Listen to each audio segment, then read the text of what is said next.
كما صليت على إبراهيم وعلى آل إبراهيم في العالمين إنك حميد مجيد. قال الله تبارك وتعالى في كلامه المجيد: أعوذ بالله من الشيطان الرجيم. بسم الله الرحمن الرحيم. فبما رحمة من الله لنت لهم ولو كنت فظا غليظ القلب لانفضوا من حولك فاعف عنهم واستغفر لهم وشاورهم في الأمر فإذا عزمت فتوكل على الله إن الله يحب المتوكلين. إن ينصركم الله فلا غالب لكم وإن يخذلكم فمن ذا الذي ينصركم من بعده وعلى الله فليتوكل المؤمنون. وما كان لنبي أن يغل ومن يغلل يأت بما غل يوم القيامة ثم توفى كل نفس ما كسبت وهم لا يظلمون. أفمن اتبع رضوان الله كمن باء بسخط من الله ومأواه جهنم وبئس المصير. هم درجات عند الله والله بصير بما يعملون. لقد من الله على المؤمنين إذ بعث فيهم رسولا من أنفسهم يتلو عليهم آياته ويزكيهم ويعلمهم الكتاب والحكمة وإن كانوا من قبل لفي ضلال مبين.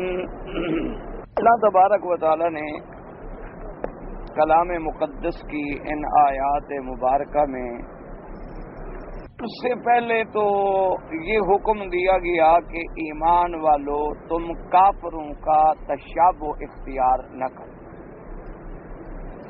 نہ صورتاً نہ سیرتاً نہ اعتقاداً اور نہ عملاً آدمی کو کافروں کے مشابہت سے ہر لحاظ سے دور رہنا چاہیے. اور اسی طرح جیسے کہ کافر یہ کہا کرتے تھے اپنے دوستوں سے کہ اگر تم سفر پہ نہ جاتے اور جنگ پہ نہ جاتے، ہمارے پاس رہتے تو آج نہ مرتے اور نہ قتل ہوتے. کہیں مسلمان بھی یہ سوچنے لگ جائیں کہ بھئی شاید ہم بھی نہ آتے لڑائی میں تو نہ مارے جاتے. تو یہ تو کافروں کی باتیں. منوں کو کبھی ایسی باتیں، ایسے اقوال، ایسے اعمال، بلکہ ایسے عادات اور ایسے اشکال سے بھی بچنا چاہیے جس میں کافروں کے ساتھ تشابہ پایا جائے، کیونکہ یہ قاعدہ ہے کہ جو کسی کی شکل بنائے گا اللہ تبارک و تعالی اس کو اسی قوم سے اٹھائیں گے. جیسے کہ حضور پاک صلی اللہ علیہ وسلم کا ارشاد ہے: من تشبہ بقوم فہو منہ. اسی لیے فقہا نے یہ حکم لگایا ہے کہ اگر کوئی آدمی عمدن اس نے اپنی شکل بدل لی اور دوسرے انسان نے اس کو یعنی انسان نہیں سمجھا، مثال کے طور پر جیسے آج کل ایسے لوگ ہیں نا جی، وہ ماسک پہن لیتے ہیں اور جانور بن جاتے ہیں، ایسے بن جاتے، دوسرے نے جانور سمجھ کے گولی مار دی تو اس پر مواخذہ نہیں ہو، کیونکہ اس نے تو خود شکل بدلی ہے اپنی، اس کو کیا پتا کہ یہ کون ہے، اس نے تو حیوان سمجھا. اسی طرح سے جیسے کہ ایک علماء کرام کی روایت میں ایک استاد ہیں جو جن تھے، جن سے حضرت شاہ عبد الغنی رحمۃ اللہ علیہ اور اس سلسلے کے اسناد جو ہیں تو ان میں ایک شیخ الجنی بھی ہیں. تو اس کا قصہ یہی تھا کہ آپ مطالعہ حدیث فرما رہے تھے کہ ایک سانپ آیا تو حضرت نے سانپ سمجھا، مار دیا. تو تھوڑی دیر کے بعد دو سپاہی آئے، حضرت کو پکڑ کے لے گئے. انہوں نے جا کے ایک دربار میں پیش کیا کہ جی یہ ہمارے فلاں بھائی کا قاتل ہے. تو انہوں نے پوچھا کہ انہوں نے کہا نہیں، میں نے تو کسی انسان کو قتل نہیں کیا، میں نے تو ایک سانپ آیا تھا اس کو تو میں نے مارا ہے، باقی اللہ معاف کرے میں نے کسی انسان کا قتل نہیں کیا. انہوں نے کہا نہیں وہ سانپ تو نہیں، وہی تو ہمارا بھائی تھا، وہ جن تھا. نے کیوں مارا؟ اس نے کہا بات یہ ہے کہ اب اس کا علم کیسے ہو کہ یہ جن ہے یا سانپ ہے؟ میرے سامنے سانپ کی شکل تھی، اور حضور صلی اللہ علیہ وسلم کا فرمان ہے کہ من تشبہ بقوم فہو منہم. جو کسی قوم اس کا تشابہ اختیار کرے اسی میں سے ہوگا. تو جب وہ سانپ کا شکل اس نے اختیار کی تو وہ حکم اس پر وہی سانپ کا جاری ہوگا. تو اب اس بادشاہ نے یا حاکم نے ساتھ ایک بوڑھے بزرگ بیٹھے تھے ان سے پوچھا کہ یہ مولوی جو حدیث رسول پڑھ رہا ہے یہ حدیث صحیح ہے؟ تو اس نے کہا کہ ہاں بالکل صحیح ہے. تو اس نے کہا اچھا اس کو تو چھوڑ دو. تو ان کو جب رہا کیا گیا تو انہوں نے ان سے کہا کہ جی آپ نے کیسے تصدیق کی؟ تو انہوں نے کہا کہ یہ میں نے حدیث فلاں صحابی سے سنی اور میں جن ہوں اور جنوں کی عمر بڑی لمبی ہوتی ہے, 1000 سال, 2000 سال, 3000 سال. حتیٰ کہ ایک جن حضور صلی اللہ علیہ وسلم کو یہی مکہ مکرمہ میں صفا مروہ کی پرلی طرف ملے تو انہوں نے کہا حضور مجھے قرآن سنائیں, اور میں نے حضرت موسیٰ علیہ السلام سے تورات بھی سنی ہے. تو اب حضرت موسیٰ علیہ السلام اور حضور کے زمانے میں کتنا زمانہ ہے, تو اسی لیے جو ہے اپنا جنوں کی بڑی طویل عمر ہوتی ہے. تو خیر مقصد کہنے کا یہ تھا کہ کوئی اگر اس نے چونکہ شکل سانپ کی اختیار کی تو حکم بھی سانپ کا اس پہ لاگو ہو گیا کہ ہر موذی چیز کو قتل کر دیا جائے. تو اس عالم نے بھی موذی سمجھ کے مار دیا. اب اسی طرح دوسری بات یہ بھی یاد رکھیں کہ یہاں جو مکہ مکرمہ میں یا حرمین میں اگر کسی کو گھروں میں سانپ وانپ نظر آئے تو علماء یہ کہتے ہیں کہ تجربہ یہ ہے کہ یہ بھی اکثر جن ہوتے ہیں, سانپ کم ہوتے ہیں. تو اس کا طریقہ یہ ہے کہ آپ ان کو کہہ دیں کہ بھائی تم ہمیں ایذا نہ دو, ہم تمہیں ایذا نہیں دیتے اور ہمارے گھر سے نکل جاؤ. ایک دفعہ 2 دفعہ 3 دفعہ کہہ دو, اگر وہ جن ہے نکل جائے گا. اور اگر وہ سانپ ہے تو اس نے پھر کیا سمجھنی ہے, پھر اس کو آپ مار دیں تاکہ پھر اندازہ ہے کہ وہ موذی سانپ ہے.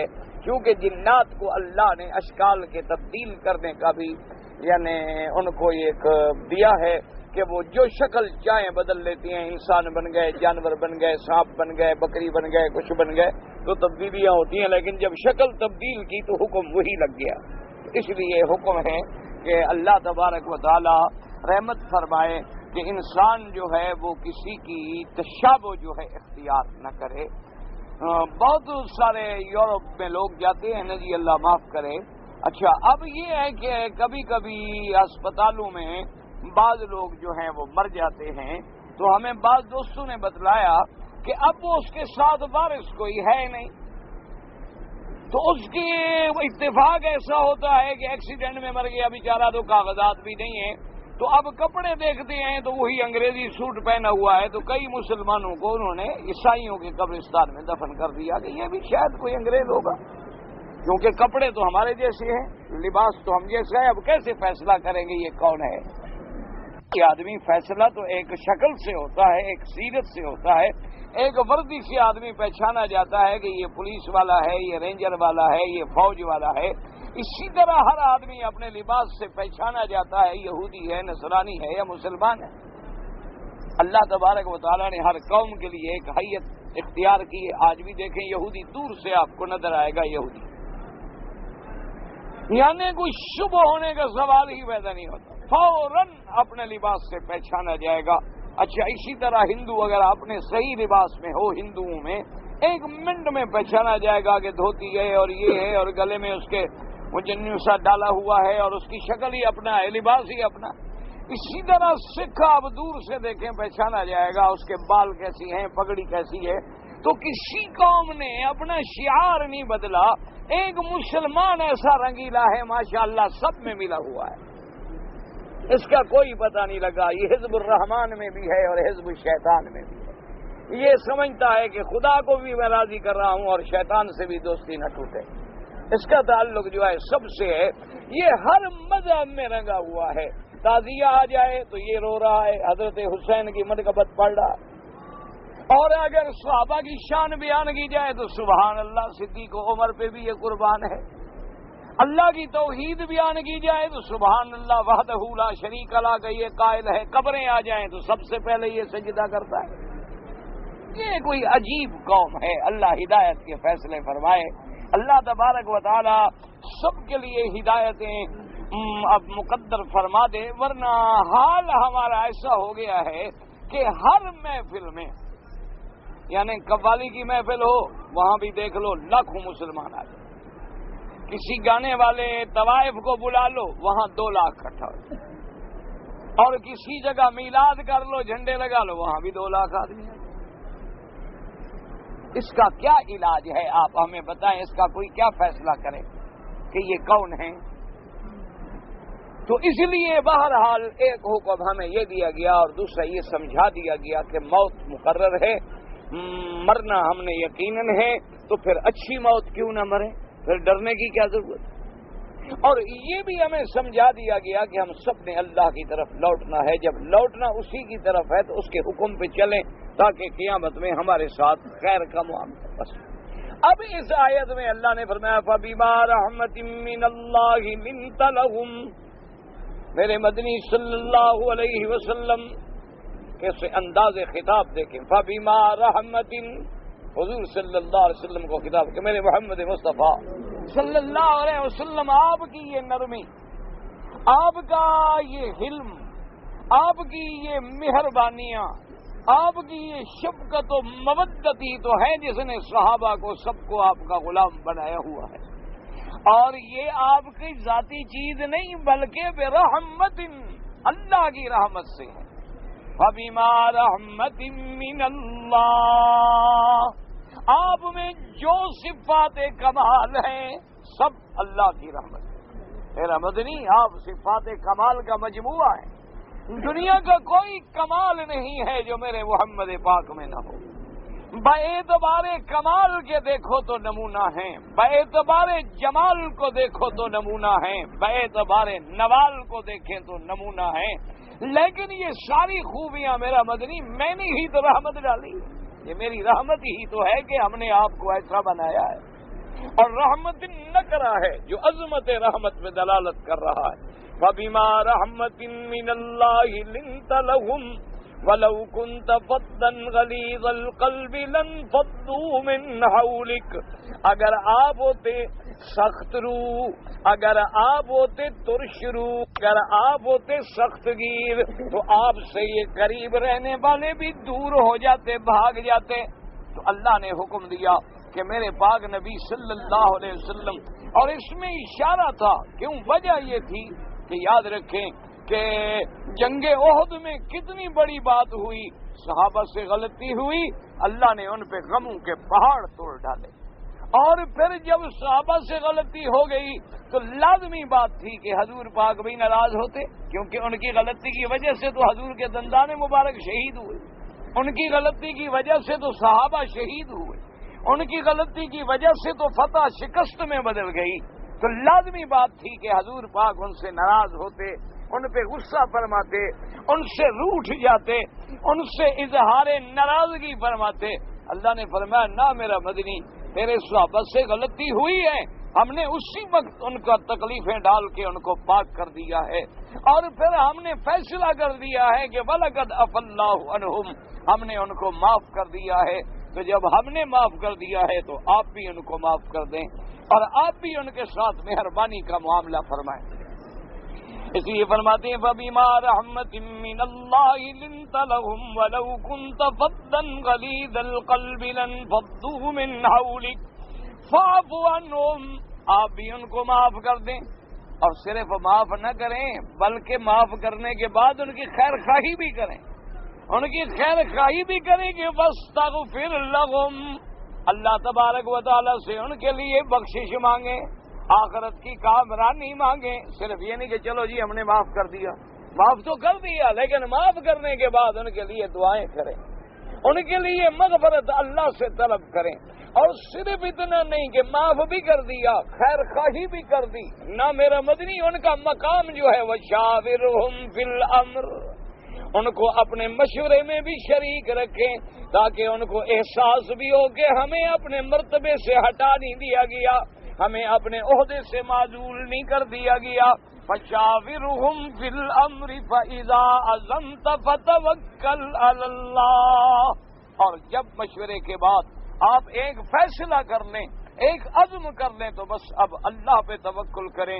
اللہ تبارک و تعالی اپنی ذات پہ توکل کرنے والوں کو محبوب رکھتے ہیں، اور جب آدمی اللہ کا محبوب بن جائے تو پھر محبوب کی تو ہر کوئی حفاظت کرتا ہے، محبوب کو تو کوئی تکلیف پہنچانا نہیں چاہتا. تو اب اس بات میں یاد رکھیں کہ کتنی چیزیں ہیں جن کی ہمیں اس ایک آیت مبارک میں ہدایت ملی. سب سے پہلی ہدایت تو یہ ملی کہ جو دائی ہو، کیا معنی؟ دائی ہے، مبلغ ہے، اور دین پھیلانے والا ہے، تبلیغ کرنے والا ہے، کسی کو درس دینے والا ہے، ہدایت کرنے والا ہے، اس کے لیے سب سے پہلی چیز یہ ہے کہ نرمی اختیار کرے. اگر اس نے ترش روئی اختیار کی، اللہ فرماتے میرے نبی اگر آپ بھی سخت ہوتے تو لوگ بھاگ جاتے، تو اگر سختی سے لوگ نبی کے قریب نہیں آئیں گے تو تیرے قریب کون آئے گا؟ اگر مولوی صاحب بھی اتنے سخت ہو جائیں کہ زبان پہ ہر وقت ایک ایسا لفظ ہے کہ کسی نے مسئلہ پوچھا تو بس جناب اللہ معاف کرے ایسا جواب دیا کہ آئندہ وہ قریب ہی نہ آئے، اور ہر بات پہ ناراضگی کا اظہار، ہر بات پہ غصہ، ہر بات پہ فتویٰ، ہر بات پہ تم گمراہ ہو اور تم جہنمی ہو اور تم کافر ہو اور تم آگ میں جلو گے، تو معلوم یہ ہوگی یہ مولوی نہیں بلکہ دروغہ جہنم ہے، اس کی چابی اس کے ہاتھ میں ہے. تو کون تمہاری بات سنے گا؟ تمہاری بات میں پیار ہو، نرمی ہو، حلم ہو، حوصلہ ہو. تم دائی ہو، تم دعوت دے رہے ہو، تم تو برداشت کرو کہ لوگ تمہیں گالیاں دیں اور تم دعائیں دو، لوگ تیرے راستے میں کانٹے بچھائیں اور تم پھول برساؤ، لوگ پتھر مار مار کے میرے مدنی کے پاؤں زخمی کر دیں، جوتے مبارک خون سے بھر جائیں، اور اللہ کا نبی کہ اللہم اہد قومی فانہم لا یعلمون، میرا اللہ اس قوم کو ہدایت دے، جانتے نہیں بیچارے، تیرے پیغمبر کی عظمت کو نہیں جانتے، تیرے نبی کی رسالت کو نہیں جانتے، ان کی ہدایت کا فیصلہ فرما دے. تو سب سے پہلی صفت یہ ہے کہ دائی کے اندر جو ہے سب سے اول چیز جو ہے وہ ہے حلم اور حوصلہ، قوت برداشت، نرم روئی اور نرم خوئی، کہ بڑے پیار سے دعوت دیں، بڑی محبت سے دعوت دیں، اور اگر دوسرا آدمی سختی کرے تم برداشت کرو، تم نرمی کرو، پھر تمہاری دعوت میں، تمہاری تبلیغ میں، تمہاری تقریر میں اثر پیدا ہوگا. سختی سے کبھی کسی کو ہدایت نہیں ملی، یاد رکھیں. ایک حکم تو ہے یہ ملا ہمیں کہ ہم جو دائی بنے، کسی کو دعوت دے، مبلغ بنے اور مقرر بنے، مدرس بنے، یعنی کوئی ذمہ داری ہے تو پھر اس کو بڑی نرمی سے اور بڑی خوش اسلوبی سے نبھائے، اس کا بڑا اثر ہوتا ہے، بے حد اثر ہوتا ہے. اللہ تبارک و تعالی نے، یعنی آپ موجودہ دور میں بھی دیکھ لیں، مجھے تو کبھی ساتھ جانے کا اتفاق نہیں ہوا، لیکن سنتے رہتے ہیں مختلف احباب سے کہ یہ تبلیغی حضرات جو ہیں ان کے ساتھ پتہ نہیں کیا نہیں ہوتا، یعنی بعض مقام پہ ایسے حالات بھی ہوتے ہیں کہ جی ان کے بسترے اٹھا کے مسجد سے باہر پھینک دو،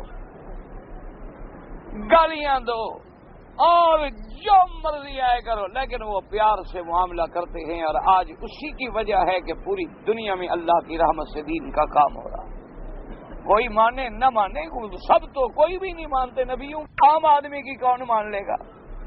اللہ کے پیغمبر بھی ساری زندگی دعوت دیتے رہے، کچھ سارے مکے والے تو نہیں مان گئے، بلکہ اپنے خاندان والوں نے بھی نہیں مانا، اپنے رشتہ داروں نے بھی نہیں مانا، لیکن اس دعوت کا انجام یہ نکلا کہ میرا پاک نبی جو مکے میں 40 آدمیوں کے ساتھ تھے اور ہجرت پہ مجبور ہوئے، لوگوں نے اپنی آنکھوں سے دیکھ لیا کہ حضرت عثمان کے زمانے میں 22 لاکھ مربع میل پہ اسلام کا پرچم لہرا گیا.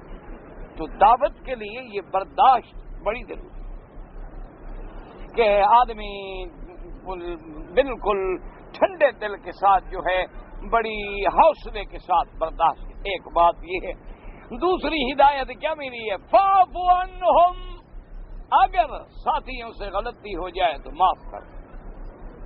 ہے غلطی تو ہوتی ہے، غلطی کس سے نہیں ہوتی. اچھا، اور معاف کر دینے کا جو مقام انبیاء ہے، دعا کر اللہ ہمیں بھی کوئی قطرہ نصیب کر دے، ورنہ ہم بھی انسان ہیں، بندے ہیں، لازمی بات ہے جب کوئی ستائے تو تکلیف تو ہوتی ہے، اس پہ قابو پانا جو ہے یہ کوئی آسان بات تو نہیں ہوتی، یہ بہت بڑا مقام ہے، اللہ اپنے بندوں کو نصیب فرماتے ہیں۔ تو وہ تو مقام انبیاء ہے کہ معاف بھی کر دے اور پھر اس بات کو کبھی بطور تانا بھی استعمال نہ کرے۔ تو مقام انبیاء ہے کہ جب یوسف علیہ السلام کے بھائی حضرت یوسف کے سامنے ہوئے، بات کھل گئی اور اب حضرت یوسف نے ان کو بتلا دیا کہ میں یوسف ہوں اور یہ میرے بھائی ہیں، تو انہوں نے کہا کہ اب بھائی جان اب ہم اپنی غلطی کا اقرار کرتے ہیں، ہماری غلطی معاف کر دیں۔ تو حضرت یوسف علیہ السلام نے کیا فرمایا؟ لا تثریب علیکم اليوم یغفر اللہ لکم، کہنے لگے آج کے بعد تم پہ کوئی میری طرف سے تانا بھی نہیں ہوگا، ختم، معاف کر دیا۔ باقی اللہ بھی معاف کر دے، بہوا ارحم الراحمین، اور وہ بڑے رحم فرمانے والے ہیں۔ تو حضرت یوسف علیہ السلام نے جب معاف کر دیا وہ گھر چلے گئے، پھر حضرت یعقوب علیہ السلام واپس آ گئے، مصر میں اکٹھے ہو گئے۔ یوسف علیہ السلام، یعقوب علیہ السلام، آپ کی خالہ، بھائی، سارا خاندان جمع ہو گیا۔ تو حضرت یوسف علیہ السلام نے اپنے ابا سے کہا، ابا جان ھذا تعویل رؤیا من قبل قد جعلھا ربی حقا، یہ وہ میرا خواب ہے جو میں نے آپ کو بتلایا تھا، آج اللہ نے اس کی تعبیر پوری کر دی کہ آج ہم سب اکٹھے ہو گئے۔ یہ کہنے کے بعد اب حضرت یعقوب علیہ السلام نے فرمایا کہ یوسف علیہ السلام سے کہ مجھے قصہ سناؤ، واقعہ تو سناؤ نا بھی کیا گزری تم پہ۔ تو اب یوسف علیہ السلام نے قصہ پتہ ہے کہاں سے شروع کیا؟ فرمانے لگے کہ اخرجنی من السجن وجاء بکم من البدو، کہنے لگے یوسف علیہ السلام کہ جب اللہ نے مہربانی کی اور اللہ نے کرم کیا اور مجھے جیل سے نکالا اور اللہ نے آپ کو دیہات سے اپنے اس مقام سے یہاں بلایا اور ہم کو اکٹھا کر دیا، تو یہاں سے قصہ شروع کیا۔ تو علماء نے لکھا ہے، مفسرین کرام نے لکھا ہے، محدثین نے لکھا ہے جن کی قرآن پہ نظر ہے اور جو قرآن کے مغز کو پاتے ہیں، کہ بھئی حضرت یوسف علیہ السلام کو قصہ تو سنانا چاہیے تھا نا اپنے ابا کو کہ ابا جان مجھے آپ سے لے گئے شکار کے بہانے اور مجھے وہاں جا کے کنویں میں ڈال دیا، تو قصہ تو وہاں سے شروع کر دینا جہاں سے جدائی ہوئی تھی۔ اچھا پھر قصہ یہ بھی نہیں کہ جی میں مصر میں آیا، میں مصر میں فروخت ہو گیا، میں غلام بن گیا، پھر امراۃ العزیز نے مجھ پہ ڈورے ڈالے، پھر مجھے جیل بھجوایا گیا۔ تو حضرت نے تو قصہ شروع کیا کہ مجھے جب جیل سے نکالا گیا اور جب آپ کو اللہ نے بلا لیا، تو نے کہا اس کی وجہ یہ تھی کہ اللہ کا نبی کہہ چکا تھا اپنے بھائیوں سے کہ میں تم کو تانا بھی نہیں دوں گا۔ اگر ابتدا سے قصہ شروع کرتے تو بھائیوں کو تانا تو ملتا نا کہ بھئی انہوں نے مجھے کنویں میں ڈالا تھا، اسی لیے حضرت نے وہ قصہ ذکر ہی نہیں کیا تھا کہ خام خواہ میرے بھائی شرمندہ نہ ہوں۔ اس کے بعد حضرت نے یہ بھی نہیں شروع کیا کہ جی جب ان لوگوں نے مجھے جیل میں ڈال دیا، کیوں یہ ڈالتے تو پھر امراۃ العزیز پر بھی الزام آتا اور عزیز پر بھی الزام آتا، تو یوسف کی یہ شان نہیں تھی کہ جن کے گھر میں کھانا کھاتے رہے ان کا گلہ کریں، جن کے گھر میں پرورش پائی، جن کے گھروں میں حضرت یوسف علیہ السلام کو راحت ملی، اطمینان ملا، آرام ملا، تو آپ نے کہا جب اللہ نے مجھے جیل سے نکالا، اگر جیل میں ڈالا تو پھر ان کا گلہ ہوتا تھا، تو ان کا بھی ذکر کرنا حضرت یوسف علیہ السلام نے مناسب نہیں سمجھا۔ وہاں سے بات شروع کی کہ کسی پر تان نہ ہو جائے، اسی لیے میرے سرکار آقا مدینہ صلی اللہ علیہ وسلم رحمت للعالمین جب مکہ فتح ہو گیا اور اللہ کے کعبے میں میرے آقا فاتح بن کے آ گئے، اب کافر سارے بڑے بڑے جو بچ گئے تھے قید ہو کے سامنے کھڑے ہیں، حضور نے فرمایا مکے والوں آج فیصلہ اپنا خود کر لو۔ نے کہا جی کیا؟ آپ نے فرمایا کہ دیکھو جو کچھ تم نے مجھ سے کیا ہے اور جس قسم کی تم سزا کے مستحق ہو تم خود فیصلہ کرو، کیا چاہتے ہو؟ آج تمہارے ساتھ کیا کیا جائے؟ انہوں نے کہا حضور اگر ہم سے پوچھتے ہو تو ہم تو سمجھتے ہیں کہ آپ ہمارے کچھ بھی ہو ٹھیک ہے، ہم آپ کے مخالف ہیں، لیکن بھائی تو ہیں، رشتہ دار تو ہیں۔ ہم تو یہ امید کرتے ہیں کہ آج آپ ایک سخی بھائی کی طرح کوئی فیصلہ سنائیں گے. آج اللہ نے آپ کو عزت دے دی, ہم ختم ہو گئے, آج آپ فاتح ہیں. حضور نے فرمایا مکے والوں تو جاؤ, لا تثریب علیکم اليوم, آج کے بعد میں تمہیں کوئی تانا بھی نہیں دوں گا, جاؤ. کوئی سزا, تو سزا میں تمہیں تانا بھی نہیں دوں گا تم نے کیا کیا. انتم الطلقاء, سب آزاد. یہ کہہ دینا تو بڑا آسان ہے نا, لیکن اس سنت رسول پہ عمل کرنا بڑا مشکل ہے. کہہ دینا تو جناب بہت آسان ہے, ہر آدمی کہہ دیتا ہے, مولوی بھی تقریر کر لیتا ہے, لیکن اسی مولوی کو کہو تم معاف کرو گے. معاف کر دینا جو ہے عملاً وہ بڑا مشکل, اللہ جن کو اللہ نے ہدایت دی ہے. تو بات یاد رکھیں, پہلی چیز نرم دل بنو, دوسری چیز اگر ساتھیوں سے غلطی ہو جاؤ تو معاف کر دیں, اور تیسرا حکم کیا دیا گیا کہ صرف معاف نہیں خیر خواہی بھی کرو. معاف کر دیا تو پھر اللہ سے اس کے لیے بخشش بھی مانگو کہ اللہ میاں میں نے بھی معاف کر دیا, آپ بھی معاف فرمائیں. اور چوتھی چیز کیا, وَشَاوِرْهُمْ فِي الْأَمْرِ, وَشَاوِرْهُمْ فِي الْأَمْرِ, اور ان سے مشورہ لیں. یاد رکھیں یہاں لفظ ہے امر اور ایک لفظ ہے مشورہ. اچھا, قرآن پاک میں ایک جگہ یہی ہے جہاں یہ حکم دیا گیا کہ مشورہ لیا جائے, اور ایک جگہ دوسری بھی ہے جہاں مومنین کی صفتوں کا ذکر ہے, اور اللہ نے فرمایا وَأَمْرُهُمْ شُورَىٰ بَيْنَهُمْ, اور ایمان والوں کی صفت یہ ہے کہ ان کے کام جو ہیں مشورے سے ہوتے ہیں. دو لفظ ہیں. اور تیسری جگہ قرآن پاک کہتا ہے کہ جب دودھ پلانے والی ماں اور بچے کا باپ اگر مشورہ کر دیں انتواز منہما وتشاور, کہ دونوں راضی ہوں, دونوں مشورہ کر لیں کہ اب بچے کا دودھ چھڑا دیا جائے, اس کو کوئی نقصان نہیں ہوگا. وہ تو ایک مدت ہے نا کہ کب تک رضا ہو سکتا ہے, کب تک رضا ہو سکتا ہے. رضا کی مدت جو ہے وہ ائمہ کرام کے نزدیک 2 سال ہے, اور امام ابو حنیفہ رحمۃ اللہ علیہ بھی 2 سال کے قائل ہیں. یاد رکھو وہ بھی فرماتے ہیں کہ 2 سال ہیں, لیکن زیادہ سے زیادہ کسی کیس میں 2.5 سال بھی ہو سکتی ہے. وہ یہ نہیں فرماتے کہ مدت رضا جو ہے 2.5 سال ہے, وہ کہتے ہیں یعنی اتنے تک ہو سکتی ہے کہ بعض مقام میں آیا ہے 30 شہرن, تو 6 مہینے کا حمل اور 2 مہینے کی مدت, یا اسی کے ساتھ اگر اس کو علیحدہ علیحدہ لیا جائے تو معنی یہ ہوگا کہ 30 مہینے تک فصال کیا جائے. تو بہرحال یعنی تو اب مدت رضا جو ہے وہ ہے 2 سال. تو اب 2 سال سے پہلے مثلا میاں بیوی اللہ معاف کرے خامد نے بیوی کو طلاق دے دی, مثال کے طور پہ, اللہ نہ کرے, اللہ ہر گھر کو آباد رکھے, اللہ ہر گھر کو طلاق سے اور افتراق سے بچائے, اللہ سب مسلمانوں کے گھروں کو الفت کا اور مودت کا نمونہ بنائے. تو بہرحال اگر ہو جائیں, اب بچہ دودھ پینے والا ہے, فیصلہ یہ ہوا تھا کہ بھئی عورت کہتی ہے بچہ بھی میں دیتی ہوں, میں نہیں رکھوں گی, تم جانو تم پالو. اب فیصلہ ہوا کہ چلو 1.5 سال تم دودھ پلا لو, پھر میں بچہ لے لوں گا. تو اگر وہ آپس میں راضی ہو جائیں اور دیکھیں کہ بچے میں صلاحیت پیدا ہو گئی ہے کہ اب یہ دوسرے دودھ پہ یا کسی اور خوراک پہ بھی زندہ رہ سکتا ہے, تو وہاں بھی لفظ ہے تشاورن. تو یاد رکھیں 2 لفظ آ گئے, ایک لفظ مشورہ اور ایک لفظ امر. تو امر کا معنی جو ہے سمجھیں, امر کا معنی ہوتا ہے ہر محتم بشان قول, جو کوئی شان رکھتا ہو, یعنی کوئی قول جو محتم بشان بات ہو اس کو کہتے ہیں امر ایک. اور دوسرا امر کہتے ہیں بمانے حکم اور حکومت, وہ بھی امر ہے. اسی کا مادہ ہے امیر, اسی کا مادہ ہے عامر. اور اسی طرح امر کا لفظ جو ہے وہ قرآن میں کئی معنی میں آیا.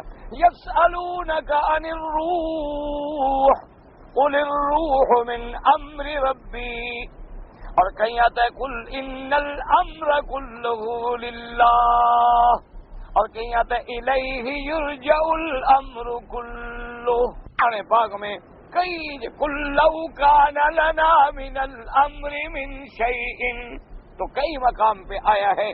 تو اس کا معنی یعنی محتم بشان بات یا حکم یا حکومت، یہ سارے معنی میں لفظ امر جو ہے وہ استعمال ہوتا ہے، اور مشاورہ جو ہے لفظ مشورہ، مشاورہ، شورا، تشاور، ان کا مادہ بھی ایک ہے۔ جیسے شرط الاصل شورتن، یعنی شہد کے چھتے سے شہد کا نکالنا، اس کو کہتے ہیں، وہاں بھی لفظ ہے شرط۔ اسی طرح مشورہ جو ہے وہ معنی ہے جیسے شہد کا نکالنا، تو مانا اچھی چیز نکلے گی نا، اندر سے میٹھی چیز نکلے گی اور مفید چیز نکلے گی، نفع چیز نکلے گی۔ تو اللہ نے مسلمانوں کو بھی حکم دیا کہ تمہارے امور جو ہیں وہ مشورے سے ہوں، تاکہ مشورے کے بعد جو چیز نکلے گی تو وہ اچھی بھی ہوگی، وہ میٹھی بھی ہوگی، وہ نافع بھی ہوگی۔ تو یہ حکم ہے اللہ نے قرآن میں دیا ہے، لیکن یہ بھی شرط ہے، یاد رکھیں کہ مشورہ کن سے لو؟ مشورے لینے کے لیے یہ شرط ہے کہ جس آدمی سے مشورہ لیا جائے اولاً تو صاحب العقل ہو، نہ ایک آدمی ویسے ہی بے وقوف ہو، اس سے جو مشورہ لو تو وہی دے گا نا، جیسے میں نے آپ کو بتایا تھا کہ رسہ ڈال کے کھجور سے اتار لے گا، وہ مشورہ پھر وہی دے گا نا جیسے اس کا عقل ہے کہ بھئی آدمی کھجور پہ چڑھا ہوا ہے، نہیں اتر سکتا، اس نے کہا کون سی مشکل بات ہے، رسہ اس کے کمر میں باندھو، کھینچ لو، 1 منٹ میں آ جائے گا، وہ تو پھر وہی مشورہ دے گا۔ مشورے کے لیے صاحب عقل، یعنی سب سے پہلی چیز یہ ہے کہ اس کا عقل ٹھیک ہو، اور دوسری مشورے کے لیے یہ ضروری ہے کہ المستشار مؤتمن، حضور نے فرمایا مشورے دینے والا امانت دار ہو۔ ایسا نہ ہو کہ اس کو مشورہ پوچھو تو وہ ایسا مشورہ دے کہ تمہیں اور بھی کھائی میں گرا دے۔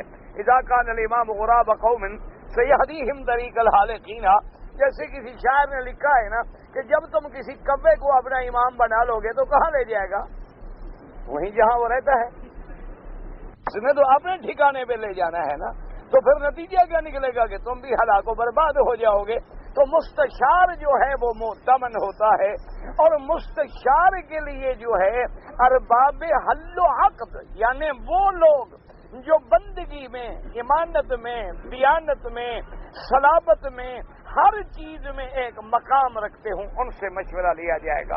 یہ نہیں کہ ہر آدمی سے مشورہ لیا جائے گا، بلکہ مشورہ ان سے لیا جائے گا۔ اسی لیے دیکھیں کہ حضرت عمر جیسا آدمی بڑے بڑے اجلہ صحابہ کو چھوڑ کے حضرت ابن عباس سے پوچھتے تھے قرآن کا مسئلہ۔ تو اب جب قرآن کا مسئلہ آئے گا تو مفسر قرآن سے مشورہ لیا جائے گا، حدیث کا مسئلہ آئے گا تو محدث سے مشورہ لیا جائے گا، اور فقہ کا مسئلہ آئے گا تو پھر امام ابو حنیفہ، امام شافعی، امام مالک، امام احمد بن حنبل رحمہم اللہ تعالی علیہم اجمعین سے مشورہ لیا جائے گا، کیونکہ ہر فن میں اللہ نے ایسے لوگ پیدا کر دیے ہیں۔ جیسے حضور نے فرمایا قرات کا مسئلہ ہو تو پھر ابی ابن کعب سے پوچھو، اور اسی طریقے سے حضور صلی اللہ علیہ وسلم کی قرآن کی تفسیر میں اللہ نے ابن عباس کو مقام دیا، اللہ نے فیصلے کرنے میں حضرت علی کو مقام دیا، اللہ تبارک و تعالیٰ نے مشورہ دینے میں ابی بکر و عمر کو مقام دیا، کہ حتیٰ کہ حضور نے فرمایا اذا اجتمعتما علی رائن، کہ ابو بکر و عمر اگر کسی بات پہ تم دونوں اکٹھے ہو جاؤ تو پھر میں تمہاری مخالفت نہیں کروں گا، یعنی تم دونوں کی رائے جو ہے وہ متفق ہو جائے، اور تم سے مشاورت کرنے کے بعد، کیونکہ اسی لیے آیا ہے، حدیث مبارک میں بھی آتا ہے، حضور نے فرمایا آسمانوں پہ بھی اللہ نے میرے وزیر رکھے ہیں، زمینوں پہ بھی اللہ نے میرے وزیر بنائے ہیں، فرمایا آسمانوں میں تو جبرائیل و میکائیل میرا وزیر ہے، اور زمین میں ابی بکر و عمر میرا وزیر ہے۔ حتیٰ کہ ایک حدیث مبارک میں یہ بھی آتا ہے وَشَاوِرْهُمْ فِي الْأَمْرِ، حضرت ابن عباس فرماتی ہیں، حافظ ابن کثیر رحمت اللہ علیہ نے یہ بات نقل کی ہے، شاید انشاءاللہ ہم پڑھیں گے۔ حضرت ابن عباس فرماتی ہیں وَشَاوِرْهُمْ فِي الْأَمْرِ، تفسیر کیا کرتے ہیں، اَيْ أَبَا بَكْرٍ وَعُمَرٍ، اللہ نے حکم دیا میرا مدنی مشورہ کرے تو پھر ابو بکر، کیونکہ اکثر مشورے جو تھے حضور حضرت ابی بکر حضرت عمر سے کرتے تھے، اور حضور صلی اللہ علیہ وسلم ان کی رائے کو لیتے تھے۔ اس لیے یاد رکھیں کہ اسی لیے آپ دیکھیں کہ امام ترمذی کتنا بڑا آدمی، اللہ اکبر، یعنی امام ترمذی اللہ اس کی قبر پہ رحمت فرمائے، یہ اتنا بڑا آدمی ہے کہ جس نے سنن کتاب لکھی ہے اس کتاب کے بارے میں علماء نے لکھا ہے کہ جس گھر میں ترمذی ہو ایسے سمجھو اللہ کا نبی موجود ہے۔ کیا مانا کہ جیسے ہر بات حضور سے پوچھی جاتی ہے نا، تو ہر حدیث حضور کی تو جمع کر دی اس نے، ہر مسئلے پہ حضور کی حدیث جمع کر دی، تو گویا اللہ کا نبی بول رہا ہے نا، کیونکہ حدیث رسول جو ہے وہ کلام رسول۔ اچھا اتنا بڑا آدمی ہے، لیکن اچھا اور امام بخاری رحمت اللہ علیہ کا شاگرد ہے، امام بخاری رحمت اللہ علیہ کا شاگرد ہیں، لیکن اپنی ساری کتاب میں، ساری سنن میں ایک فقہ کے مسئلے میں امام بخاری کی رائے نہیں لی، ایک جگہ بھی، حالانکہ استاد ہیں ان کے امام بخاری رحمت اللہ علیہ، وہ شاگرد ہیں۔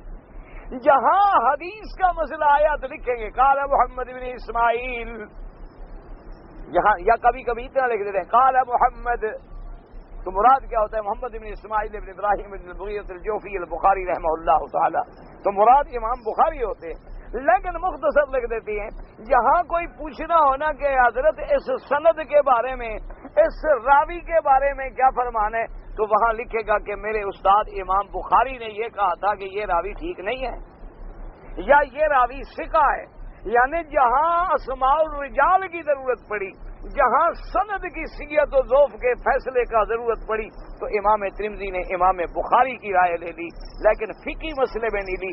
اشارہ کیا کہ میرا استاد فن حدیث میں تو امام تھے، لیکن فن فقہ میں وہ لوگ تھے جو پہلے گزر گئے، امام بخاری سے بھی پہلے گزر گئے، کیونکہ امام ابو حنیفہ تو پہلی صدی کا آدمی ہے نا، اول صدی میں پیدا ہوئے، حضور صلی اللہ علیہ وسلم کی پہلی صدی، خیر القرون جو ہے، خیر القرون قرنی ثم الذین یلونہم ثم الذین یلونہم۔ اچھا اسی طرح دیکھیں یہ اپنا فن ہے، امام مسلم بھی شاگرد ہیں امام بخاری کے، کتنا بڑے لوگ ہیں، اللہ ان کی قبروں پہ کروڑوں رحمت ہے، لیکن ساری کتاب میں اپنے استاد سے ایک روایت بھی نہیں لی، ساری کتاب میں شاگرد ہے، اپنے استاد کی روایت نہیں لیتے۔ اسی لیے ہمیشہ یاد رکھیں یہی وہ مسئلہ ہے جس میں آ کر آج مسلمان اور کفر کے نظام کا تفاوت ہے، یہی وہ بنیاد ہے۔ ہم لوگوں نے نعوذ باللہ یہ جمہوریت جو ہے اور جناب یہ پارلیمانی نظام ہے اور یہ جناب صدارتی نظام ہے اور یہ جناب بیسک ڈیموکریسیز ہیں اور یہ ہیں، اور پھر قرآن سے مشورہ لے رہے ہیں کہ امرہم شورا، قرآن جو کہتا ہے، نعوذ باللہ ان کافرانہ نظام کا اللہ کے قرآن سے کوئی تعلق۔ بات یاد رکھیں، ہمیشہ یاد رکھیں، یہ بڑی دکھ ہے، اور بڑے بڑے مولوی ایسے جمہوریت کے پرستار بن کے پتہ نہیں پٹڑی سے کیوں ہٹ گئے۔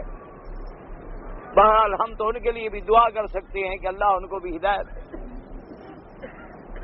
بھائی حالات ایسے ہیں، ایک مولوی صاحب سے میں نے پوچھا، کرنے لگے جی یہاں بیٹھ کے آپ تقریر کر سکتے ہیں نا، آپ ہمارے ملک میں آئے تو یہ بات کریں، وہاں حالات ایسے ہیں، تو حالات سے مجبور ہو کر آدمی حق چھوڑ دے، حالات سے مجبور ہو کر آدمی اللہ کا قرآن چھوڑ دے۔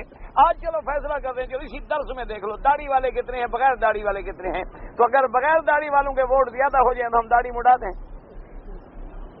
یہ کون سا دین ہوا؟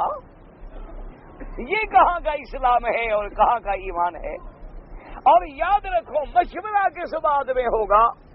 میرے آقا نے سرکار مدینہ رحمت للعالمین سید الاولین والآخرین، اللہ کے کروڑوں صلاۃ و سلام ہوں میرے مدنی سرکار پہ، آپ نے جب حضرت معاذ بن جبل کو یمن کے لیے بھیجا، حضرت معاذ بن جبل کو، تو آپ نے پوچھا کہ میرے صحابی یا معاذ تم یہ بتلاؤ کہ اگر کوئی جھگڑا آ گیا تمہارے سامنے تو فیصلہ کیسے کرو گے؟ صحابی نے کیا جواب دیا؟ کہا بکتاب اللہ، میرے آقا میں قرآن سے فیصلہ کروں گا۔ حضور نے فرمایا فَإِن لَّمْ تَجِدْ، اگر قرآن میں وہ مسئلہ نہ ہو پھر کیا کرو گے؟ حضور بسنت رسول اللہ، میں اپنے مدنی سرکار کی سنت سے فیصلہ کروں گا، حضور پاک کے عمل سے فیصلہ کروں گا۔ حضور نے فرمایا فَإِن لَّمْ تَجِدْ، اگر میری حدیث یا میری سنت میں بھی وہ مسئلہ نہ ملے تو پھر کیا کرو گے؟ تو حضرت معاذ نے کہا اجتہد برائی، اس کے بعد میں رائے پہ عمل کروں گا، اس کے بعد میں اپنی اجتہاد کروں گا، سوچوں گا کہ اس میں مجھے کیا فیصلہ کرنا ہے۔ حضور اتنے خوش ہوئے کہ خوشی سے معاذ کے سینے پہ ہاتھ مارا، فرمایا الحمدللہ، اللہ تیرا شکر ہے کہ تو نے محمد مدنی کے قاصد کو کیا پیاری سمجھ دی ہے کہ پہلے قرآن پھر حدیث پاک۔ جب مسئلہ قرآن حدیث میں مل جائے تو مشورے کی تو ضرورت ہی نہیں۔ سمجھ آ گئی یہ بات کہ نہیں؟ یعنی مشورہ کہاں کریں گے جب مسئلہ قرآن حدیث میں نہ ہو۔ اب ایک آدمی مشورہ کرے آ جائے گا جی مولوی صاحب مشورہ دو، میں نماز پڑھیا کرا۔ اب یہ مشورہ مانگنے آئے تو اس سے بڑا کوئی جاہل ہے؟ نماز تو فرض ہے۔ مشورے کا کیا مانا کہ اچھا جی میں روزہ رکھا کروں، آپ مشورہ دیں۔ اچھا جی میرے پاس پیسے تو ہے لیکن میں حج کروں، یہ تو فرض ہے، مسائل معلوم ہے۔ اچھا جی میں عشاء کی نماز میں کیا خیال ہے آپ کا، تھکا ہوا ہوں 2 رکعت پڑھ لوں، یہ مشورہ نہیں ہوتا۔ مشورے کا معنی کیا ہے کہ جب نص قطعی میں قرآن حدیث میں مسئلہ نہ ملے، اسی لیے بعض لوگ کہتے ہیں نا امام ابو حنیفہ اصحاب الرائے ہیں۔ ابو حنیفہ رحمۃ اللہ علیہ پر ایک بہت بڑی یعنی الزام میں سے ایک الزام یہ بھی ہے نا کہ ابو حنیفہ رحمۃ اللہ علیہ کا انہیں صاحب الرائے ہیں۔ کیا مانا کہ جی اپنی رائے پہ چلنے والے لوگ ہیں، تو وہ اسی حدیث کا ترجمہ ہے اصل میں۔ حضرت معاذ نے کیا کہا تھا، اجتہدوا بالرأی، تو وہاں ابو حنیفہ بھی وہی کہتا ہے کہ جو قرآن حدیث میں نہیں ملے گا تو وہاں ہم اجتہاد کریں گے، جو معاذ بن جبل نے کہا تھا وہ تو اسی لفظ کا تابع ہے جو فرمان رسول محمد مصطفیٰ ہے صلی اللہ علیہ وسلم۔ صرف بات یہ ہے کہ اللہ ہمیں سمجھنے کی توفیق دے۔ اللہ یہ معنی نہیں رائے کا کہ قرآن کے خلاف رائے، یہ معنی نہیں رائے کا کہ حدیث رسول کے خلاف رائے، یہ تو کوئی سوچ ہی نہیں سکتا، یہ تو کوئی کافر بھی نہیں سوچ سکتا، یا تو آدمی اسلام سے نکل جائے، ورنہ اللہ کے خلاف بھی کوئی بات کہہ سکتا ہے مسلمان، اللہ کے رسول کے خلاف بھی کوئی بات کہہ سکتا ہے۔ مسئلہ یہ ہے کہ قرآن میں نص نہیں ہے، حدیث مبارک، اسی لیے آپ دیکھیں نا کہ خود نبی موجود ہیں۔ بی بی نے کہا کہ میرے شوہر نے مجھے اپنے اوپر ماں کہہ کے حرام کر دیا ہے، محمد مدنی میرا فیصلہ کریں۔ آپ نے فرمایا بی بی تیرے بارے میں کوئی حکم نازل نہیں۔ انہوں نے کہا حضور باقی سارے مسئلے آ گئے تو میرا کیوں نہیں آیا؟ آپ نے فرمایا اللہ کی بندی، حکم نہیں آیا تو میں فیصلہ کیسے کروں؟ تو اللہ کا نبی اللہ کے حکم کا پابند ہے، اور پھر جب ہمارے سامنے قرآن میں مسئلہ آ جائے، اب کوئی مشورہ نہیں، اب کوئی رائے نہیں، اب کوئی اجتہاد نہیں، اللہ کا قرآن سب پہ مقدم، حدیث رسول پہ حکم آ گیا، آنکھوں پہ آمنا و صدقنا۔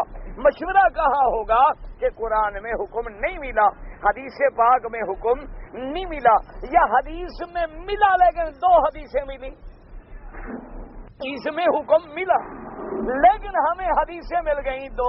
ایک حدیث میں یہ ملا کہ حضور نماز پڑھا رہے تھے، صحابی نے کہا السلام علیکم یا رسول اللہ، آپ نے فرمایا وعلیکم السلام، آپ نے نماز میں جواب دے دیا، یہ بھی حدیث میں ہے۔ اور ایک حدیث میں یہ ملا کہ صحابی نے سلام کیا اور حضور نے جواب نہ دیا۔ تو اب 2 حدیثیں ہو گئی، تو اب ہم کیا کریں گے؟ اب محدثین، اب فقہا دیکھیں گے کہ یہ حدیث پہلے ہے یا یہ حدیث پہلے ہے۔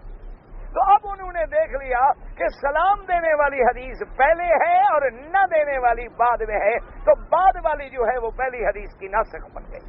اس لیے ہمیشہ حکم یہ ہے مشورہ کس سے لوگے؟ ایک تو مشورہ اس مسئلے میں، اب جیسے تمہاری پارلیمنٹ میں اگر کل ایک فیصلہ ہو جائے کہ فلاں شہر میں شراب کی دکان کھولی جائے اور پارلیمنٹ کے ممبر ووٹ دے دیں، بل پاس ہو جائے گا، یہ کون سا اسلام ہے؟ یہ کون سا اسلام ہے کہ اللہ کے رسول کے قانون کو چیلنج کیا جائے اور ہم کہیں کہ اسلام ہے؟ اسلام یہ ہے کہ اللہ کے قانون کبھی نہیں بدلیں گے، اللہ کا قرآن کبھی نہیں بدلے گا، اللہ کے حدود کبھی نہیں بدلیں گے، اللہ کے احکام کبھی نہیں بدلیں گے، فرمان رسول پاک کبھی نہیں بدلے گا۔ جن مسائل میں قرآن و حدیث میں واضح روشنی نہیں ہے ان میں مجتہد اجتہاد کریں گے، وہ بھی ہر آدمی نہیں، جو مقام اجتہاد پہ پہنچے گا، جس کے سامنے حدیث رسول کا پورا ذخیرہ ہوگا۔ یہ نہیں کہ وہ صرف نورانی قاعدہ پڑھ کے کہے کہ میں بھی مولوی ہوں، یا وہ مثال کے طور پہ پند نامہ پڑھ رہے یا اس کے بعد کچی روٹی پکی روٹی اور الف لیلا گلستان پوستا، اس کے بعد جناب ہیر رانجھا سیف الملوک اور کہ مجھے بھی مولوی مان لو نا، مجتہد کے لیے پھر شروط ہیں، اس میں وہ شرطیں پائی جائیں گی۔ ایک کلرک کے لیے تو تمہارے پاس شروط ہیں کہ جی ہم بی اے پاس ہو، وہ شارٹ ہینڈ جانتا ہو، وہ ٹائپ کرنا جانتا ہو، ٹائپ کی سپیڈ اس کی 1 سیکنڈ میں اتنے حروف کی ہو، اور محمد پاک کے فیصلوں پہ کوئی شرط نہیں، جو آئے انگریزی پڑھا لکھا آگے باتیں شروع کر دے۔ تمہارے پاس مجسٹریٹ بھرتی کرنے کے لیے شرط ہے، تمہارے پاس جو ہے کسی کو اگر آپ نے انجینئر بھرتی کرنا ہے اس کے لیے شرائط ہیں کہ ڈگری ہو، تجربہ ہو، اور فلاں یونیورسٹی کا پڑھا ہوا ہو، اور اتنے سال کا وہ تجربہ بھی رکھتا ہو، اور سارا سابقہ رپورٹیں بھی اس کے ساتھ ہوں۔ ایک اللہ کے رسول کا دین اتنا لاوارث ہے کہ ہر اردو پڑھا لکھا جو چاہے جب چاہے محمد مدنی کی حدیث کے ترجمے کرتا رہے، اور جب چاہے اس کو بگاڑتا رہے، اور جب چاہے اپنے عقل کی مشگافیاں اس میں ڈالتا رہے، اور کہے کہ حکم ہے کہ شاورہم فی الامر، مشورہ کیا کرو۔ اب جناب دوسری بات یہ سمجھیں کہ اللہ کے نبی صلی اللہ علیہ وسلم، بعض علماء کہتے ہیں کہ اللہ کے نبی کو تو مشورے کی ضرورت ہی نہیں تھی، اس لیے کہ نبی کا تو تعلق ہے وحی کے ساتھ، نبی کا تعلق جو ہے وہ اللہ کی وحی کے ساتھ ہے۔ تو اب اللہ کے نبی کو تو مشورے کی وحی آ جائے گا، تو جب وحی آ جائے گا تو پھر کیوں حکم ملا کہ صحابہ سے مشورہ کریں؟ تو بعض علماء نے کہا کہ آپ کی امت کو سکھانے کے لیے کہ قیامت تک امت کو سبق ملے۔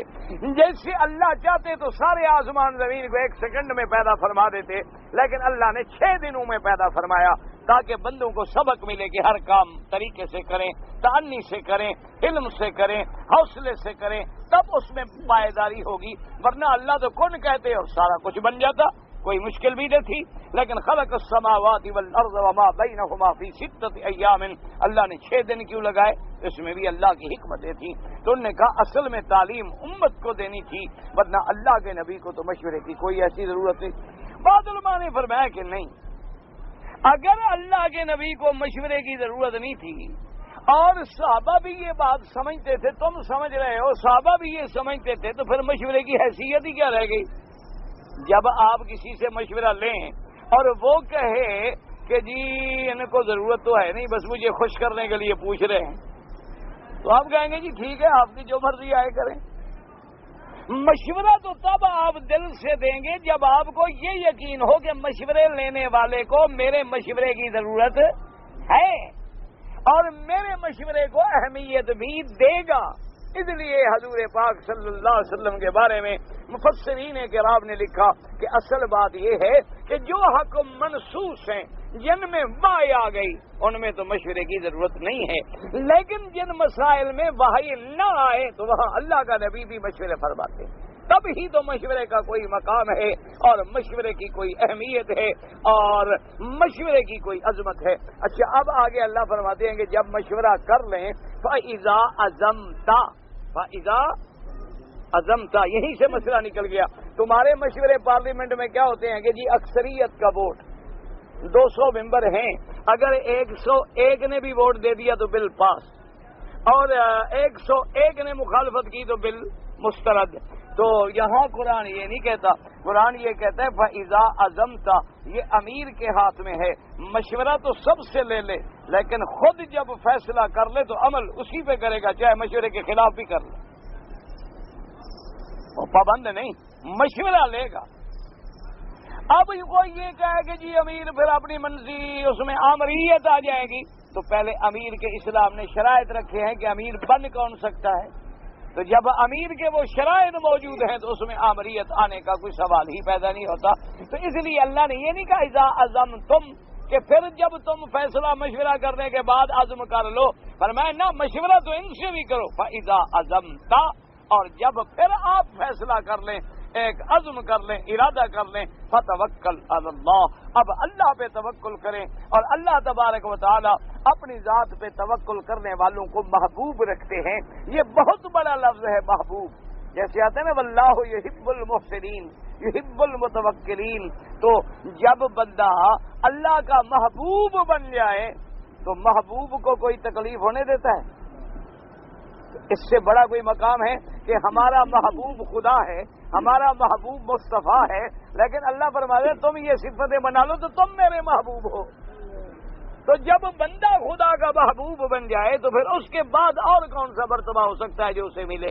اس لیے اللہ نے فرمایا اور حضور نے بھی فرمایا کہ یاد رکھو جب کوئی کام تم مشورے سے کرو گے تو تمہیں ندامت نہیں ہوگی، تمہیں شرمندگی نہیں ہوگی، تم اصحاب رائے سے، اصحاب عقل سے اور عابد زاہد صالح بندو سے اپنے کام میں مشورہ کیا کرو، مشورے کے بعد مجھ پہ توکل کیا کرو، کوئی کبھی نقصان نہیں ہوگا۔ اچھا، اسی طرح ایک حدیث میں ہے حضور نے فرمایا، سرکار مدینہ نے صلی اللہ علیہ وسلم نے فرمایا اذا کان امرکم شورا بینکم، آپ نے فرمایا جب تمہارے معاملے مشورے سے طے ہوں اور تمہارے حاکم جو ہیں بڑے اچھے ہوں اور تمہارے غنی لوگ جو ہیں پیسے والے وہ سخی ہوں، اور اس کے بعد جو ہے فرمایا ظہر الارض خیر من بطنہا، پھر دنیا میں اوپر رہنا، زندہ رہنا بہتر ہے، اور فرمایا جب حاکم تمہارے شریر بن جائیں اور غنی تمہارے بخیل بن جائیں اور معاملات تمہارے عورتوں کے سپرد ہو جائیں فبطن الارض خیر من ظہرہا، پھر زمین کے اندر مر جانا، قبر میں چلا جانا بہتر ہے، پھر دنیا میں رہنے میں فتنے سے نہیں بچ سکو گے۔ اللہ تبارک، ہاں ایک بات یہ ہے کہ کیا عورت سے بھی مشورہ لے سکتے ہیں؟ لے سکتے ہیں، عورت بھی مشورہ دے سکتی ہے۔ ابھی آپ نے قرآن میں پڑھا نا انترازن و تشاور، انترازن بینہما و تشاور، اگر میاں بیوی دونوں مشورہ کر لیں کہ دودھ چھڑانا چاہیے ٹھیک ہے تو عورت کو بھی مشورے دینے کا حق ہے، جیسے بی بی ام سلمہ نے حضور پاک کو حدیبیہ کے موقع پہ مشورہ دیا، انہوں نے کہا کہ صحابہ کو میں نے حکم دیا ہے کہ بال کٹائیں، قربانی کریں، لیکن چپ بیٹھے ہوئے ہیں۔ بی بی سلمہ نے عرض کیا حضور صحابہ انکار نہیں کر رہے، وہ وحی کی انتظار کر رہے ہیں، آپ جا کے اپنا جانور ذبح کر دیں، اپنا سر پہ بال منڈوا لیں، پھر دیکھیں صحابہ کیا کرتے ہیں۔ تو حضور نے بی بی ام سلمہ کے مشورے پر بھی عمل کیا، لیکن مشورہ کب لیا جائے گا؟ جب مومنہ ہو، صالحہ ہو، عابدہ ہو اور قرآن و سنت پہ چلنے والی ہو، اس کا مشورہ بھی اس وقت لیا جائے گا، اور مرد کا مشورہ بھی اس وقت لیا جائے گا۔ یہ تھوڑا ہے کہ فاسق فاجر شرابی سے جا کے مشورہ لو، اس سے تو مشورے کی کوئی حیثیت ہی نہیں، مشورہ تو ان سے لیا جائے گا جو ذی رائے ہے۔ اچھا، اور بعض علماء نے کتنی اچھی بات کی ہے، انہوں نے کہا اللہ نے حکم دیا تھا نبی سے کہ کن سے مشورہ لو؟ صحابہ سے، تو انہوں نے کہا تم جن سے مشورہ لو ان میں بھی صحابہ والی صفتیں پائی جائیں، اگر صحابہ والی صفتیں نہ پائی جائیں تو پھر وہ مشورہ دینے کے اہل نہیں ہے۔ واللہ عالم۔ یہ تو کل بتا دیا تھا۔ نماز میں جو لوگ سینے پہ ہاتھ باندھتے ہیں اور بعض لوگ جو ہے وہ ناف کے اوپر باندھتے ہیں، بعض ناف پہ، سب حدیثوں میں موجود ہے، سب کی نماز ٹھیک ہے، بالکل کچھ نہ کریں، کوئی نہ لڑائی کریں نہ جھگڑے کریں، اللہ پاک سب کی نمازیں قبول فرمائے۔ 1400 سال ہو گئے ہم ابھی تک انہی مسئلوں کو حل نہیں کر سکے، بہت اہم مسئلے رہ گئے ہیں۔ اللہ کے بندے، جب اسلام نے وسعت دی، حضور نے وسعت دی، حدیث میں سینے پر ہاتھ باندھنا بھی موجود ہے، حدیث میں تحت السرہ کے الفاظ بھی موجود ہیں، حدیث پاک میں یہ ساری علامات، لیکن شرط یہ ہے کہ یہ جگہ اس پہ ہو، بس اور کوئی بات نہیں۔ تو کیوں بلا وجہ لڑائی لڑیں کہ دشمن ہنستا رہے کہ 1400 سال میں ابھی یہ نہیں فیصلہ کر سکے کہ ہاتھ کہاں باندھو۔ 4 سال پہلے میں نے حج کیا تھا، قربانی نہیں لیا، پتہ نہیں تم نے کون سا حج کیا تھا۔ اگر مکے میں رہتے تھے حج مفرد تھا، رمضان کے بعد تم نے کوئی عمرہ نہیں کیا تھا، تم پہ کوئی قربانی نہیں تھی، اگر کیا تھا تو پھر تمہیں دم دینی پڑے گی۔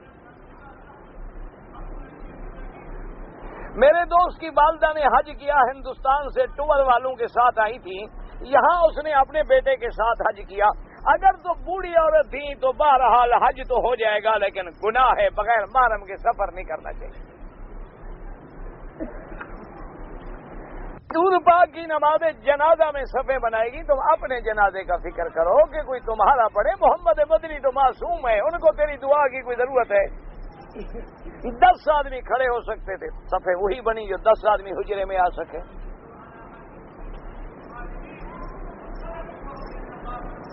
ایک آدمی نے کسی عورت سے زنا ہو گیا تھا تو اس کی لڑکی سے وہ اگر نکاح کرے، بہرحال بہتر ہے کہ دارالفتاء سے مسئلہ پوچھ لیں، یہاں باقاعدہ دارالفتاء موجود ہے، وہاں سے انشاءاللہ آپ کو مشورہ مل جائے گا۔ ایک آدمی وہ اسی طرح 6-7 سال ایک عورت کو بوس کنار کرتا رہا لیکن زنا نہیں کیا، اور شادی تو نکاح تو کر سکتا ہے، زنا بانے نہیں ہوتا، لیکن فتویٰ لو دارالفتاء سے۔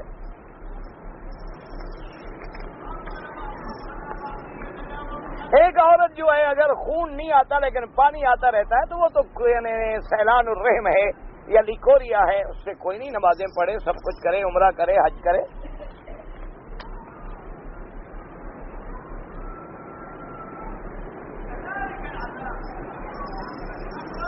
ایک آدمی نے اپنی نابالغہ لڑکی کا نکاح کر دیا تھا، لڑکی بالغ ہونے کے بعد شوہر کو قبول نہیں کیا، انکار کر دیا، لیکن ماں باپ نے زبردستی شوہر کے گھر بھیج دیا، 2-4 دن شوہر کے پاس رہی، اب بستری بھی کرتی رہی، چند دن کے بعد لڑکی دوسرے لڑکے سے نکاح کر لی، بالکل حرام ہے، وہ پہلا نکاح قائم ہے، وہ نہیں ٹوٹا جب تک وہ طلاق نہ دے۔ پتہ نہیں یہ کیا ہے، نماز کا پتہ نہیں، مجھے سمجھ نہیں آیا، ایسے کچھ لکھتے ہیں جو پڑھا نہیں جاتا۔ دعائیں سیدھی اللہ پاک سے مانگیں، کعبۃ اللہ کے اندر جانے کا موقع ملے، سنت یہ ہے کہ حضور نے 2 رکعت پڑھی اور بعد تشریف لے آئے۔ عورت حیض کی حالت میں مکے میں آئی، اگر احرام باندھ کے نہیں آئی، جب حیض سے فارغ ہو جائے مسجد تنعیم جا کے عمرہ قضا کرے اور ایک دم بھی ادا کرے۔ حیض کی حالت میں وہ احرام باندھ سکتی تھی، صرف نماز نہیں پڑھ سکتی تھی، باندھا گیا، جب پاک ہو جائے تو عمرہ پورا کرے، بس کوئی دم نہیں، باہر جانے کی بھی ضرورت نہیں، وہی احرام اس کا باقی ہے، غسل کرے لیکن خوشبو والا صابن استعمال نہ کرے، اور کنگھی ونگی ذرا احتیاط رکھے کہ بلا وجہ بال نہ ٹوٹے، پھر آگے طواف کرے، صفا مروہ دوڑے، بال کٹائے، عمرہ ٹھیک ہے۔ میں آپ کی تقریر سنتا رہتا ہوں، سنت مغرب والی بات میں پڑھتا ہوں، کوئی ایسی بات نہیں، لیکن ہم بھی تو سنت پڑھ کے آتے ہیں، تو پڑھ لیا کرو۔ نماز میں بھول جاتا ہوں، کیا کروں، نماز پڑھتے رہو، کوئی بات نہیں، بھول جانا جو ہے نفس آدم، حضرت آدم بھول گئے تو ہم کون ہیں؟ روزگار، اچھا، روزگار کمانے کے لیے لوگ وطن چھوڑ کے باہر جاتے ہیں، جائز ہے، کوئی منع نہیں، تجارت کے لیے سفر جائز ہے، حضور نے فرمایا۔ اگر کعبہ شریف کے اندر داخل ہوں، اگر ادب سے موقع مل جائے تو سبحان اللہ 2 رکعت پڑھ لو، نہ ملے تو کوئی بات نہیں، اللہ تبارک و بے ادبی، لڑائی اور جھگڑے اور دھینگا مشتی یہ بالکل ناجائز ہے۔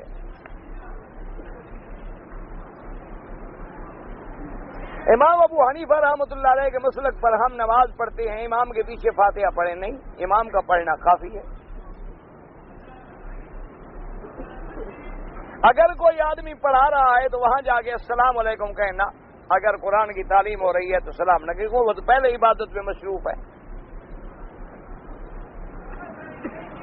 میں یہاں پر نوکری کرتا ہوں، میری فیملی دوسری دفعہ پاکستان سے آ رہی ہے تو وہاں سے احرام باندھ کے دوسری دفعہ ہے یا 10ویں دفعہ ہے، کعبہ تو نہیں بدل گیا نا، تمہارا سفر 2 بار ہو گیا ہے، اللہ کے گھر تو وہی ہے، میقات وہی ہے، احکام وہی ہیں، وہاں سے بغیر احرام کے نہ آئیں، عمرہ باندھ کے آئیں، تاکہ اللہ پاک مفت میں عمرہ نصیب کر رہے ہیں تو ایسی سعادت کو کیوں چھوڑیں، اور نہیں کریں گے تو حنفی مسلک میں تو دم دینی پڑے گی اور عمرہ بھی قضا کرنا پڑے گا۔ اللهم صل على سيدنا محمد وعلى آل سيدنا محمد كما صليت على إبراهيم وعلى آل إبراهيم في العالمين إنك حميد مجيد يا الله يا رحمن يا رحيم يا حي يا قيوم يا ذا الجلال والإكرام يا ذا الجلال والإكرام اللهم إنا نسألك بأسمائك الحسنى وصفاتك العليا اللهم إنا نسألك من الخير كله عاجله وآجله ما علمنا منه وما لم نعلم